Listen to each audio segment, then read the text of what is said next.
Naku, nagbabalik ho pala ha. Promote ko lang. Itong pagbabalik ng Yes Yes Show to Pasyo. Kaso nasa DZAR na ho siya, 1026 News. Kung gusto nyo mapanood, yaang Yes Yes Show to Pasyo na yan, punta ho kayo dyan sa DZAR 1026 News. Sa mga nakakami, sa mga kasama natin dito sa PH Update, laging nagtatanong, PH, nasa na ba yung programa nitong si Attorney Ferdy na Yes Yes Show to Pasyo? Eto na ho yun mga kababayan. Huwag nyo na hong hanapin dahil nagbabalik na ho ang napakalupit na programa nitong si Attorney Ferdy Topacio. Palakpakan ho natin ha. Isang like at isang subscribe. Masina ho tayo dyan sa mga gusto sumali sa ating community. Yung join button, nandyan lang ho sa baba. Bago lahat ng yan, naku, pastor sa umaga, may side chick sa hapon. Pambihira naman yan, Senator Joel Villanueva. Yan ang nga ba problema? Maglalabasan talaga kabulukan mo dahil sa ginawa mong kahudasan na yan sa mga kasama mo sa Senado. Ito, kumbaga, balik tanaw lang naman ho ito. Normal naman to sa politika, di ba? Pagka linabas mo yung mga kalokohan mo, talaga maglalabasan din yung mga bantot mo. Ito, panoorin ho natin mga kababayan. May bagong bala ang netizens kay Senador Joel Grabe naman yan. Villanueva. Spotted daw kasi siya sa litrato ng kanyang umano ay side chick na may kapatid daw na kontratista. Narito ang agenda report ni Dexter Ganibe ng Abante. Ayan mo. Sa mga kababayan ko po sa Bulacan, huwag po tayong magpapadala sa mga nanggugulo at nagpapakalat ng Wala, galit na sa'yo. Pati mga kababayan mo sa Bulacan, pinagmumura ka na araw-araw. Wala akong makita sa comment dyan sa Facebook mo, kundi puro mura na lang eh. Kaya, sinasabi ko sa'yo, Joel Villanueva, pagpatuloy mo yung mga kalokohan, wala na, wasak na political career mo, Brad. Ako rin sasabi sa'yo, wasak na political career mo. Sige, tingnan natin kung mananalo ka pa. Takbo ka sa 2020. Tapos na ba to? Tapos na ba termino nitong si Joel? Ha? Hindi, kung di pa naman tapos, takbo ka. Congressman siguro, oo, kasi ano lang yan eh. Yung mga side chick mo lang. Mga taga-Bulacan, boboto ka sigurado. Ika nga, Villanueva yan eh. GIL yan, di ba? Pero ang dami na ho talaga nag-aalisan sa GIL. Yung iba, yung mga musician nila nag-aalisan na. Kaya kasi nag-iintindihan nga nila nangyayari sa ating bayan. At yung ginawang kahudasan nitong si Joel Villanueva. fake news. Tama na. Sawa na po tayo sa paratang na walang pruweba na hanggang ngayon hinahanap pa ang ebidensya laban sa atin. Yan. Labanan na lang po natin ito sa tamang forum, sa korte. Ididimanda ko po sila at doon ko din po sila haharapin lahat. Basta na lang po Sa kabila ng mga pagtanggi ni Senador Joel Villanueva sa mga paratang sa kanya at sa bantang dadalhin niya sa korte ang usapin, hindi pa rin siya tinantanan ng mga netizen o ng mga taong ayon sa senador ay gusto lang sirain ang kanyang karera sa politika. Ngayon, sa personal In fairness sa sobrang galing mo, wala na sisirain sa'yo, pambihira. Ikaw sarili mo, nag-distract ka. Sa pag-ayon mo sa mga siraulo, magnanakaw at bangag, o yan ang kinahinatnad mo ngayon, Brad. na buhay naman ni Tess Daman, nakatutok ang spotlight Wala, fail. Fail ang ating test naman. Pa-test naman ka pa. Tinis ka namin. Anong nangyari? ng social network na Alpax. Reddit. Sa Reddit account na Bulacan Anomaly, nakapost ang larawan ng babaeng kinilalang si Angelica Corporal. Pero ang nakakuha ng Angelica atensyon Corporal. ay ang refleksyon niya sa salamin na nasa kanyang likuran, na kung iso-zoom, makikita ang isang lalaking nagsiselfone, katabi niya sa di kalayuan ng Ang upuan. ganda naman. Ayon sa caption sa post, Pambira naman to si Angelica Corporal. Ang ganda naman pala. Paldo. Ay, bawal yan, sir. Kung sakali man hindi maganda yan. Balita, hindi maganda tong ganito. Ang ganda naman pala ni Angelica Corporal. Oh. Ibang klase ka si Joel sa gitna ng gulo sa gobyerno at bahang dinaranas, may isang kababayan sa Bukawi na nakaangat na sa buhay salamat sa ating butihing Senador Joel Villanueva. Isang open secret na umano sa nasabing bayan ang relasyon ni Villanueva at Corporal na naging Brad, hindi akin galing yan Billionaire News Channel yan, ayun Baka kala mo pinipig news kita. Oh. Malinaw Mahirap na. Kasi pag napapasama siya mga adik at magnanakaw, maleta boys, nagiging balat si buhay siya mga yan, nang kakaso yan. lakambini ng Bulacan. Naku, lakambini. Kinu-question naman ng uploader kung paano na-afford ni Corporal na makapagbukas ng isang high-end spa, magmay-ari ng condo unit, luxury bag at mamahaling relo at sasakyan. Isinasangkot din ng Reddit account ang kapatid ni Corporal na isa umanong kontratista ng pamahalaan gamit ang kumpanyang Gercor Solar and Construction. Comment pa ng isang Reddit user, nagtataka siya na kagagraduate lang sa kolehiyo ay nagka-business agad ng wellness spa na nasa Visayas Avenue. Grabe Hindi naman. lang ang kontrobersyal na larawan sa kondo na may hawak na aso, nag-share din ang isang Reddit user ng larawang magkasama sina Senator Tess Daman at Corporal sa isang okasyon na ayon sa ilang comment ay kaarawan ni Corporal. Hiningan natin ng komento si Senator Joel Villanueva, subalit binura niya ang kanyang tugon. Una na niyang sinabi na lahat ng paninira ngayon sa kanya ay Ba't mo binura? Yan ang problema eh. Parang, ganyan o galing yung Joel Villanueva. Parang yung ginawa niya kay Senator Jingo Estrada. Oo, sabayan na to. Sige, talagang ano na, balagbag na to. Wala na makakapigil sa atin. Magkakaalaman na tayo. Ayun. Nung tinakot na siya, nakulong si Sen Jinggoy. Ayun. Sumama sa mga adik, magnanakaw, mahilig sa maleta. Unga umano ng pagbanggit niya kay Congressman Zaldico na sangkot sa budget insertions. Huwag po nating kalimutan, nag-umpisa po itong lahat ng ito noong yung name that cannot be mentioned, eminensyon ni Joel Villanueva, si Zaldico, na naglagay ng napakaraming congressional insertion, lalo na sa ating lalawigan sa Bulacan noong 2023. Dahil po sa pagkakadawit ni Zaldico, nag-umpisa na ang pagkasira at pagbato ng putik sa ating pangalan. Sa taong bayan, wala po tayong tinatago. Hindi po tayo nagnanais mag-abroad. Nananatili po na nakatutok tayo sa tunay na trabaho, ang maglingkod ng tapat at may malasakit. Bukod sa pagiging local director for Miss Universe Philippines Bulacan, kilala din si Corporal bilang isang influencer at may mga commercial endorsement din siya sa beauty at lifestyle products and services. Bukas ang Bilyonaryo News Channel at Abante para sa panig ni Angelica Corporal. Ngayon, pambihira, paldo si Angelica Corporal. Next. Grabe, viral ka, Sen Joel. Brother Joel, ibang klase ka. Ngayon naglalabasan na. Ito talaga ang tunay na kulay ni Joel Villanueva. Panuorin ho natin. Hindi kayang bilhin ng salapin Yan. ang ating prinsipyo Nako. na paglingkuran ng Diyos at ang ating bayan. Nako, idaloko na. Problema, pinaglingkuran mo lang sarili mo. Diba? Hindi mo pinaglilingkuran ng bayan, Brad. Yung patayo-tayo mo sa Senado, pero ang gagawa niyan. Ang kailangan namin ngayon, yung tatayo, yung tunay na pagtayo sa bayan ng Pilipino, hindi yung Mr. President, hindi gano'n, Mr. President, hindi gano'n, nalang kwenta yun. Yung pagtayo, trabaho na yun. Magiging majority leader, yung kakaputak mo doon, trabaho na yun para sa'yo, paglilingkod ng sambayan. Hindi, walang kwenta yun. Ang hinahanap namin paglilingkod, yung paglilingkod na mayroong prinsipyo at paninindigan, Joel. Tayong flood control. Yung kilala kong Joel, buti pa yung cool na cool yun, nakakatawa si Joel. Si Malupiton. Itong Joel na to, walang kwenta. Di na nga nakakatawa, nakakabuisit pa. Hindi tayo sangkot sa katiwalian. Yan. Sino Wala ulit-ulitin mo. Baka sakalip, sarili mo, mapapaniwala mo. Tuloy-tuloy mo lang yan. Diba? Wag ka titigil. Dapat minamayat-maya mo yun sa sarili mo na, hindi ako mangnanakaw. Ako yan, ganito yan, ganun yan. Diba? Mayat-maya dapat. Okay?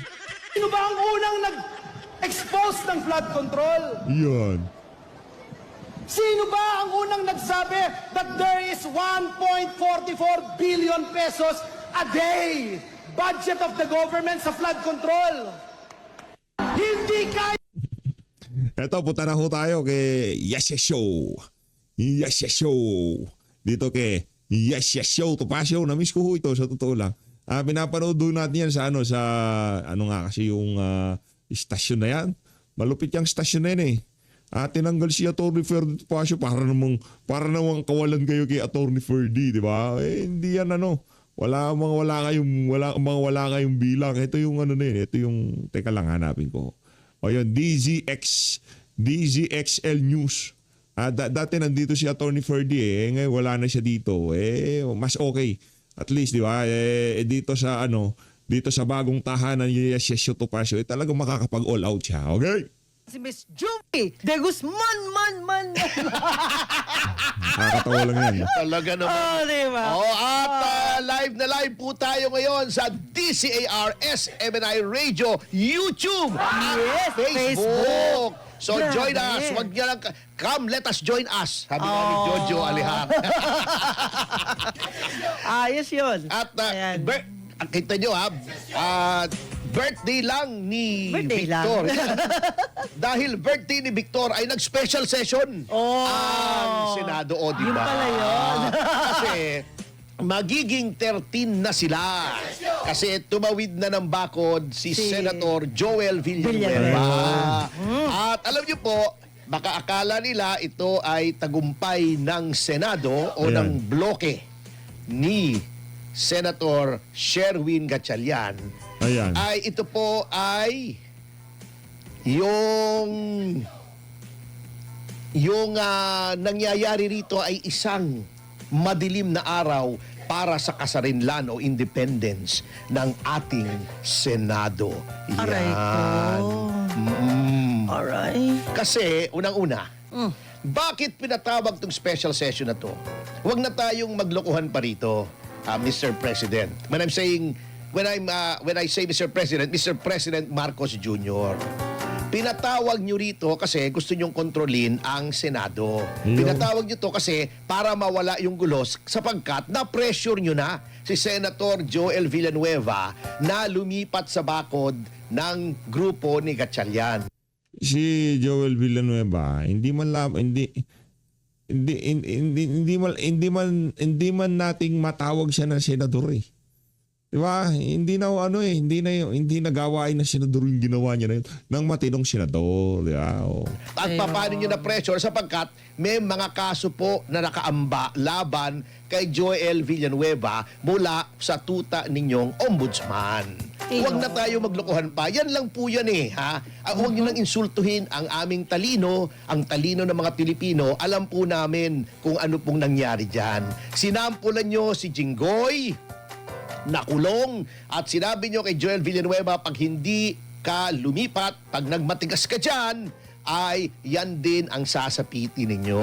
Ayun. Ang kaso nyo, mas madaling takutin si Joel Villanueva, tumawid. Okay, that's number one. Wasak na po ang kasarinlan ng Senado. Klarong-klaro po sa sinabi ni Senator Gatchalian. Kaya sila mag-special session kasi gusto ng Malacanang, gusto ng Malacanang na maayos yung gulo. Gusto ng Malacanang.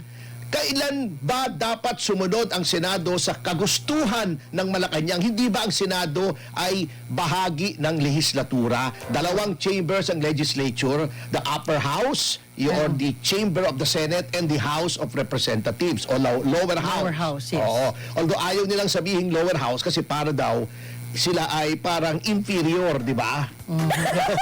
Parang mas mahina daw sila sa mga senador.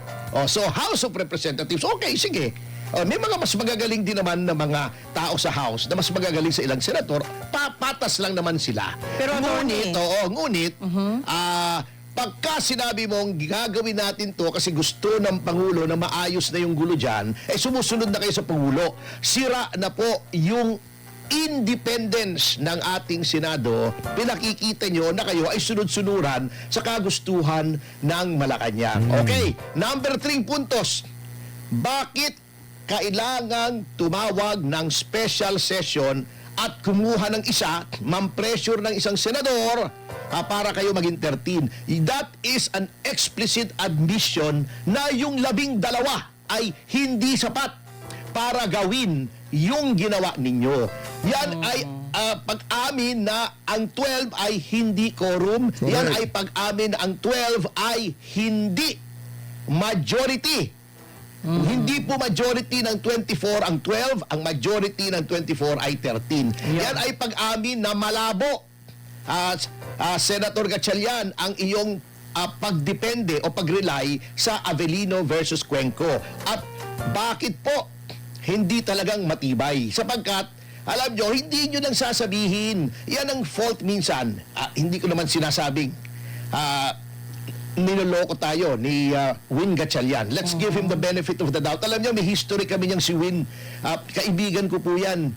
2 beses lumaban yan talagang kinampanya ko yan sapagkat kaibigan ko ang tatay niyan. Pero wala akong hininging kapalit, kahit pera, kahit pabor, ni isang beses. Alam niyo yan, Senator Gatchalian, never akong lumapit sa inyo na humingi ng pabor sa inyo. But lately, Senator Gatchalian has been receiving bomb advice from his legal advisors. Ewan ko kung ang legal advisor niya, yung dating dean ng law school ng One Ball University. Kasi nung nasa Senado po ako, at nire-represent ko si Cassandra Leong, alam niyo, sabi ni Senator Gatchalian nung pinayuhan ko ang aking kliyente na to invoke the right to remain silent and the right against self-incrimination. Alam niyo, sabi ba naman ni Win, I think your lawyer is giving you bad advice.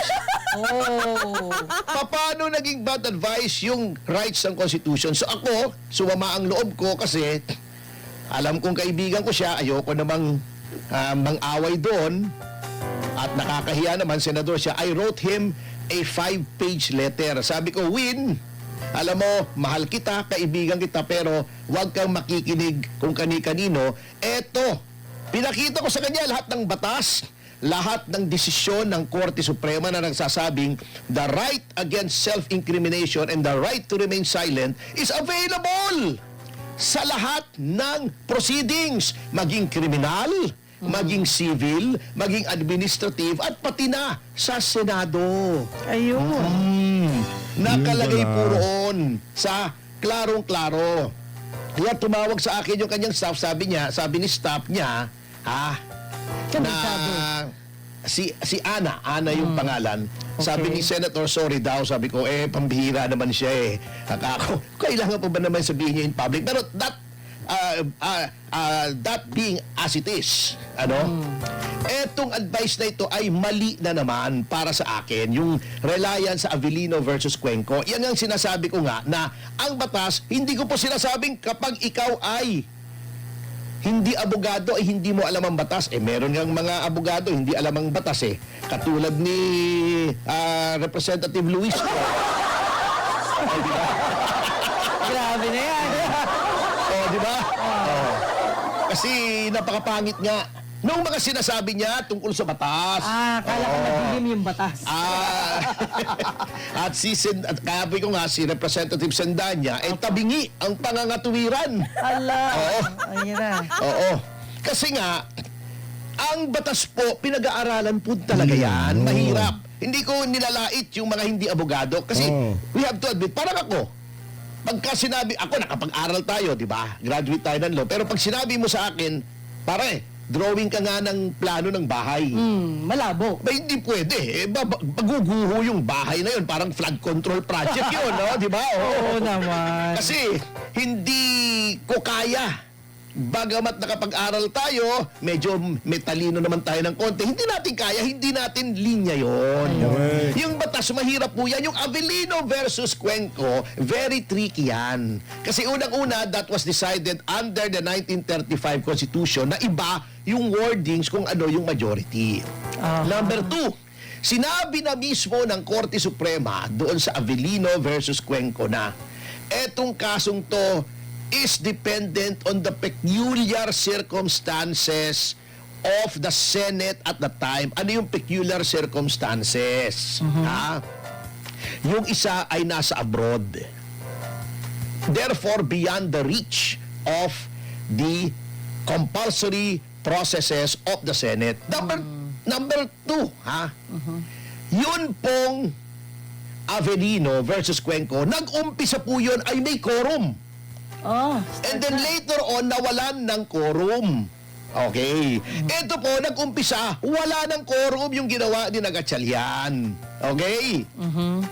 Okay, number 3, doon po sa Avellino, tinry muna nilang makakuha ng quorum. How? By trying to arrest yung mga absent members. Kasi may kapangyarihan po ang Senate President na gawin yun.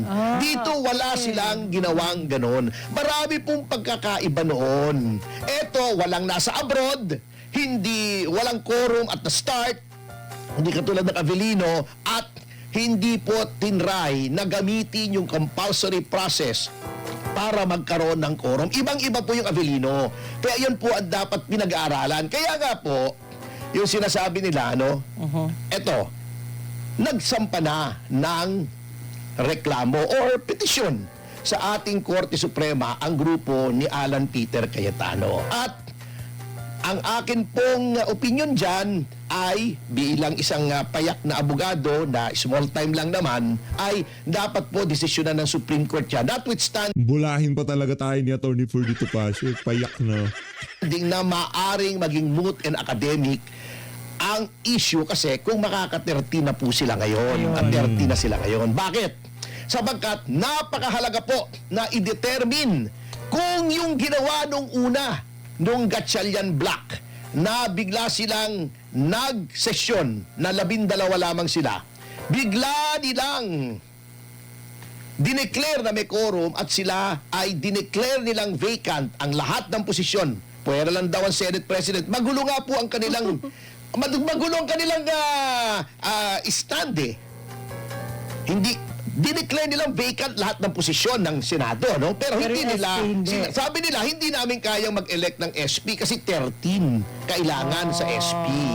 Ayon daw sa konstitusyon. Nakalimutan nila na sa sarili nilang rules, yung Section 2, Rule 2, Section 1, o Section 2 yata, ay nakalagay doon na sinunod nila yung rule sa konstitusyon sa lahat ng officer. Sinabi nila, not only the Senate President, but all the officers of the Senate, dapat majority of all the members of the Senate. Okay? O kaya, yung pagiging acting president ay questionable yun. Bakit? Okay, sabihin mo ng valid. Assuming without conceding na valid, yung sinasabi na vacant ang lahat, ang Senate President ay hindi makadischarge ng kanyang function kasi wala siya ron, di ba? Anong rule sa Senate? Yung rules nila, yung sarili nilang rules na silang gumawa. Yung President pro tempore ang ilalagay. Sinong President pro tempore na elected by 13 members, not 12? Si Loren Legarda. Okay. Ngayon, sinasabi nila noon, ito natatawa ako sabi nila, hindi, kinilala na kami ng Pangulo, yung mga dean ng mga law students, ng law schools, kinilala kami, yung IBP, kinilala kami, etc. etc. Baliwala po yan, At hindi dahil nagiging ulalo na ang IBP, kundi, hindi kahit buong mundo kilalanin ka kung yan ay labag sa konstitusyon ng Pilipinas. Baliwala yan.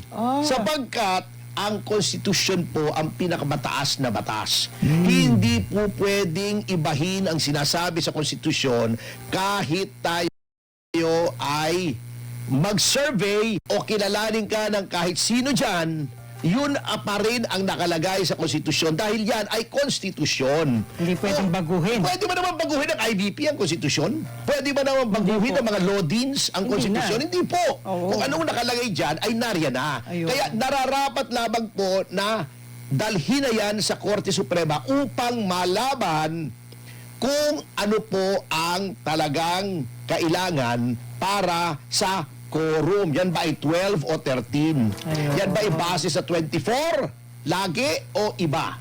Importante po kahit maging moot and academic. Bakit? Sapagkat meron pong doktrina sa ating batas, sa ating mga desisyon ng Korte Suprema. Merong mga question na bagamat moot and academic, ibig sabihin, baliwala na kung mag-decide ka kung sinong legal kasi 30 na sila ngayon, di ba? Oh, yes. Kung anong gawin nila, syempre, may quorum na yan. Tapos na yung usapan. Kasi, meron tinatawag na bagay na capable of repetition but evading review. Ano yung capable of repetition but evading review? Pwedeng maulit. Pwedeng maulit. Tama ka. At kailangang magdesisyon ang Korte Suprema upang hindi na maulit. Para hindi na makakanta yung black ni Gatchalian na sana'y maulit mo yun. Dapat hindi na pwede yun. Ano ba talagang ibig sabihin ng majority, majority of all the members? Yan ay para sa akin 24. But of course, that is a matter for the Supreme Court to decide. Okay, magbigay po tayo ng isang ehemplo, ng isang bagay na moot and academic, ngunit dinesisyonan pa rin ng Korte Suprema. Hindi naman sa nagbubuhat ako ng sarili kong bangko sapagkat hindi ko naman sarili itong bangkong ito yung pag-aari ng SMNI. Ayan. Ayun. Sabagkat, yung pong latest case na nagsabing ganyan ay yung kaso ng Ong versus Senate Blue Ribbon Committee. Okay, na ang abogado po ay noong petitioner ay malakas daw ang sex appeal. Katabi Sino ko. kaya yun? No? Katabi ko. Anyway, ang nangyari po ron sa Ong, ito po yung kwento ng Farmally, natatandaan nyo. Lahat po naman tayo naging saksi doon sa Farmally, ano? Yun pong si Mohit Dargani at si Lincoln Ong na mga kliyente ko ay ipinakulong sa Senado ni then Blue Ribbon Chairman Richard Gordon. Yan. Kinwestiyon po namin yung pagkakulong.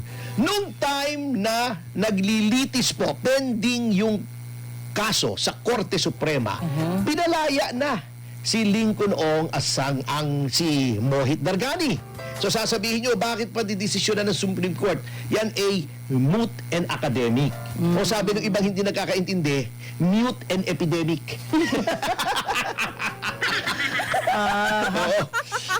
Bakit kailangan desisyonan pa? Sabi ng Korte Suprema, kailangan pa rin naming desisyonan. Bakit? Para magkaroon ng guidelines para nga hindi na maulit kung mali. At sinabi po ng Korte Suprema ron, tama si Ong, tama si Attorney Topacio na mali yung pagkakulong kay Ong at saka kay Dargani. Bakit? Kasi walang due process na inobserve ang Blue Ribbon Committee noong panahon ni Gordon. At naglatag sila ng mga alituntunin kung na dapat sundin bago ka magpakulong sa Senado. Anong silbi noong Ong versus Senate Blue Ribbon Committee? Ang silbi noon ay, ngayon po, ingat na ingat sila bago magpakulong. Kaya kita nyo po, yung mga proceedings doon ng Senado, laging sinisita kahit ni Senator Alan Peter, oy, merong Ong versus Senate ha. Hindi tayo basta-basta pwedeng magpa-contempt dito. Yun ang silbi. Ayun. Kapag nagdesisyon ng Supreme Court, bagamat moot and academic, ito po, malaking silbi. Kasi, hindi ko naman sa pinangungunahan ng Korte Suprema, para sa akin po talagang mali yung ginawa nung una na bigla na lang sila nag-convene, walang notice, ha? Nag-session sila, nag-declare sila ng quorum. Ha? Na wala naman silang majority, tinanggal nila lahat ng mga chairmanship, all positions vacant except Senate President at nag-elect sila ng bago. Kasi pag ganyan ng ganyan ang nangyari, yung 12 na walang quorum, kaya nilang ibaliwala yung ginawa ng may quorum. Dahil lamang sasabihin nila yung isa ay nagtatago, yung isa ay inaresto. Hindi po pwede yun sapagkat unang-una, nakalagay po sa konstitusyon all the members of Congress. Kapag ikaw ay sabihin na natin nagtatago si Senator De La Rosa, he remains a member of Congress unless siya ay mamatay, wag naman, knock on wood, or mag-resign, wag naman, knock on wood, or tanggalin permanently, hindi suspended permanently. Siya ay miyembro ng Senado. Si Jinggoy, okay, nakakulong. May preventive suspension, 90 days. Meron daw mandatory suspension. Ngunit ito pa ay questionable, pero wag na nating i-discuss dito. Iba namang topic yon. Although suspended, although nakakulong, he remains a member of Congress unless, at tulad ng sinabi natin, siya ay pumana, wag naman, o mag-resign, wag naman, o tanggalin permanently. He remains a member of Congress. Yan. Palagpakan naman mga kasama. They should At know. mga kababayan. Teka muna, ba't naging kampanya ito? At saka isa pa, Atty. Dadagdag ko lang. Oo. Thankful din tayo kay dating speaker, ayan, dating SP, Alan Peter Cayetano, kasi nag-concede na siya para mapabilis. Hindi. para wala ng gulo. Wala Pero ng gulo. the question should remain and the question should not become moot and academic. Uy, Ayun. by the way, happy Ayun. 2.2K! Oh! Palagpakan! Grabe. Thank you. Thank you, napakarami po. At Salamat napakarami po. ng ating mga mensahes dito. Yan, marami ka sermon. Medyo may mga maanghang na hindi na natin May mga pwedeng sabihin. sermon. Yung mga maanghang ay nasa parte ng mga nagagalit kay Senator Joel Villanueva. Ayun. Okay. Pero huwag naman po kayong ganoon. Relax lang. Relax lang. May mga dahilan, hindi nyo alam kung tinakot. Alam nyo na, yung Malacanang, lahat tinatakot, katulad kahapon. Maski ako, pumupunta ako ron sa yung tinatawag ni Mike Defensor. Opo. Ayaw kong papasukin, bawal daw. Sabi ko, may teka muna. Ito'y bangketa, bakit bawal ako rito? Yung pupuntahan ko ay pribadong lugar. Correct. Bakit bawal pumasok? Sabi ko, bay, kung pagbabawalan nyo ako tutuloy ka ako. Arestuhin nyo ako para mapigil nyo ako. Hindi ako titigil. Ayaw naman. Sabi ko, yan, i-justify nyo, ha? Opo. Kung arestuhin nyo ako, kundi bebueltahan ko kayo. O anong kasalanan ko? O, parang yung anong kasalanan ni Mike Defensor, di ba? Nananakot sila. Nakakasuhan daw nila sa Mike Defensor. Tinitignan ko ba naman po yung mga panawagan ni Mike Defensor. Opo. Taliwas naman sa sinasabi ni Senator Erwin Tulfo na nagtawag daw ng Blue Ribbon si Mike Defensor. Hindi naman po Tignan nyo. lang. Ang sabi niya, hindi siya ang nagtawag, hindi yung sinasabi, Hindi siya. may Blue Ribbon, ako ay nag-organize ng Blue Ribbon Committee hearing. Wala naman siyang sinabing ganon. Sabi lang niya, tuloy ang Blue Ribbon, suportahan nyo yung 18 mga Marines, suportahan nyo yung 11 mga senador, Opo. na matapang na inihahayag, sinisiwalat ang katotohanan tungkol sa flood control. Punta po kayo dito, manood kayo. Yun lang po ang sabi niya. Hindi naman niya sinabi, oy, ako ay nagtatawag ng Blue Ribbon. Alam naman niya yun, pambihira naman kayo. That's another story. Iba pala. Hindi naman mamang yung tao, dating member yun ng House of Representatives di ba? O bakit naman niya gagawin yun? Alam naman niya. Although, sa ngayon, yung 18 Marines ay talk to death na yan.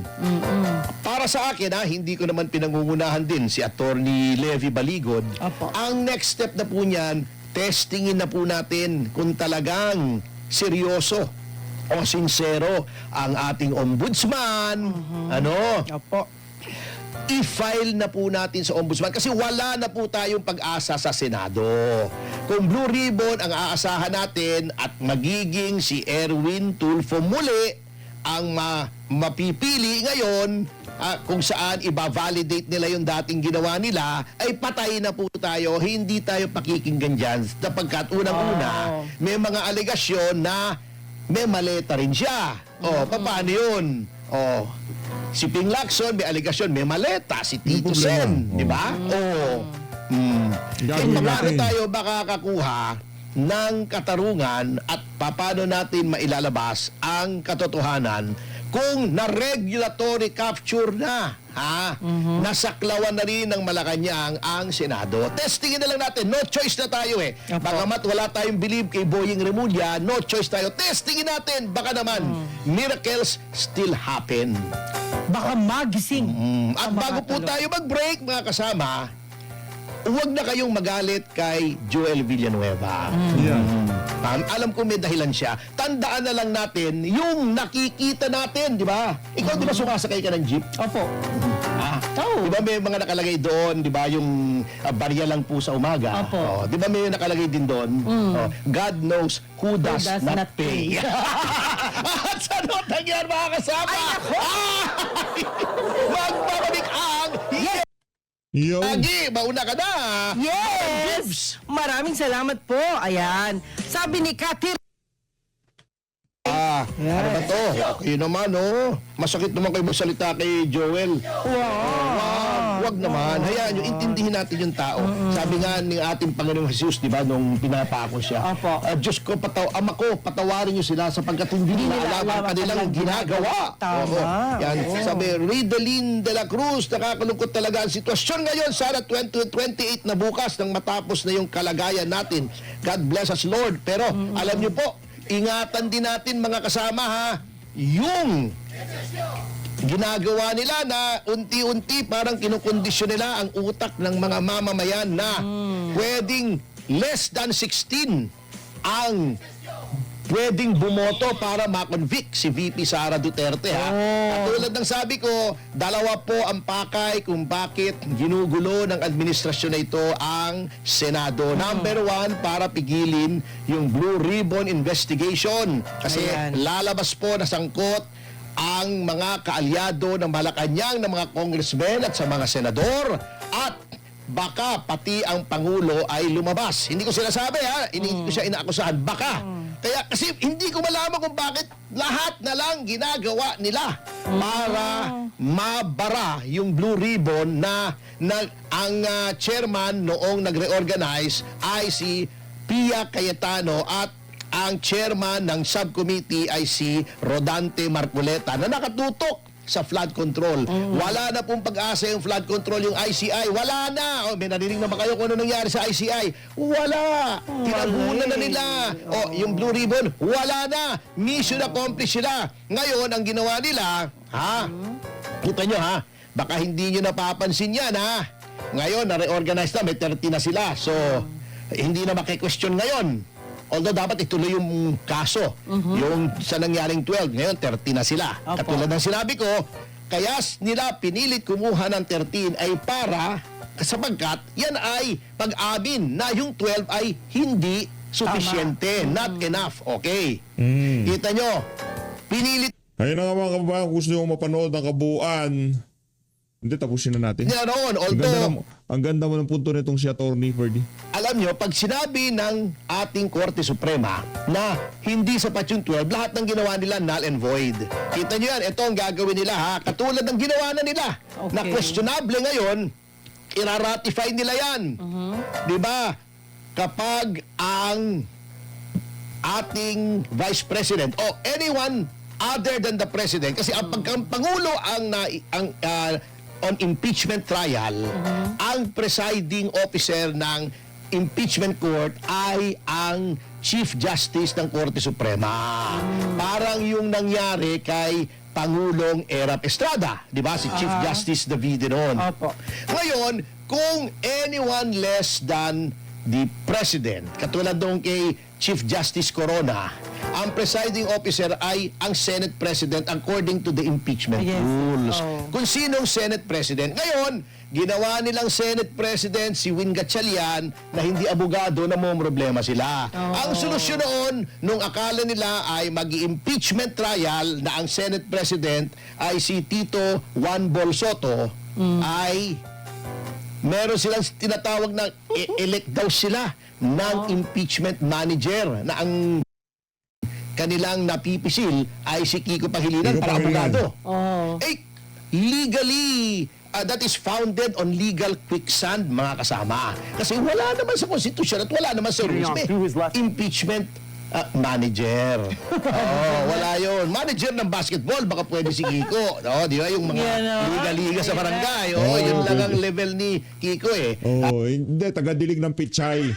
Pichay ni Sharon, di ba? Yun doon na expert si, ito si Kiko Pangilinan. Ayun na nga mga kabayan, ito na natatapusin ng ating reaction video kaugnay dyan sa mga punto de vista na yan. Itong si Atty. Ferdy Topacio. Kung gusto nyo mapanood, yung kabuuan ng kanyang talakayan nila yan, itong si Ma'am Judy, punta lang ho kayo dyan sa DZAR 1026 News. Malapit na ho sila mag 300,000 subscriber. Palapakan ho natin.